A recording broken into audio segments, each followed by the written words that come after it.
After we'd given you that additional height, you'd probably be sitting at very close to 5'11". Yeah. Okay. The procedure involves implanting a steel device into the upper bone on both legs.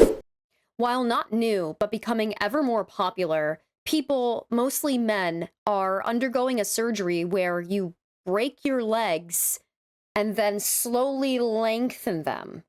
The cost is astronomical.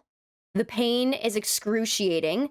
The recovery is very long and very difficult, and complications are common and risky.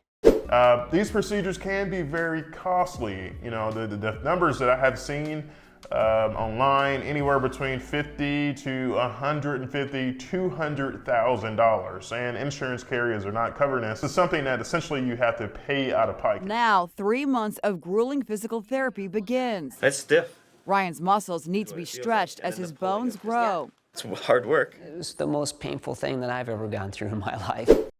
It's a type of surgery that started for people with physical defects or complications, but has become very popular amongst men who simply want to be taller.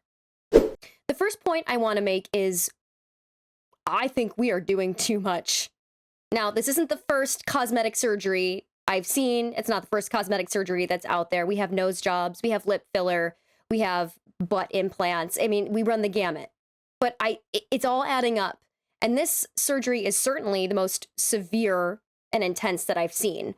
And it begs the question, why are our bodies a trend?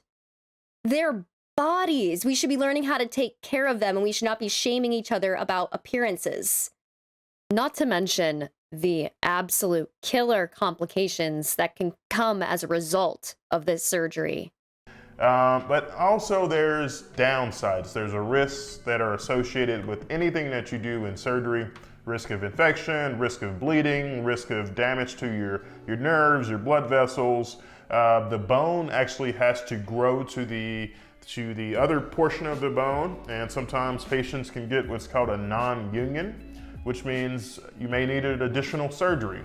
A lot of these procedures, you can't really place a lot of weight on that extremity after surgery, so you may use a walker. You may have some trouble walking for a couple months after surgery.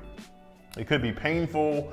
You can have contractures of your hamstrings, of your other ligaments and tendons. The other points I want to make are, we have people spending 6 figures on a surgery to make them a few inches taller, and we have people dying in the streets because they can't afford food or shelter or healthcare. If this isn't the perfect example, if this isn't a symptom of a broken society, I don't know what is. Not to mention, these people are allowed to just go to the doctor and say, break my legs, doc. But if a trans person wants top surgery, they need like 5 psychiatric notes. Listen, I'm a fan of do what makes you happy. If you really want a nose job, you've wanted it for 15 years, go ahead, get it, whatever.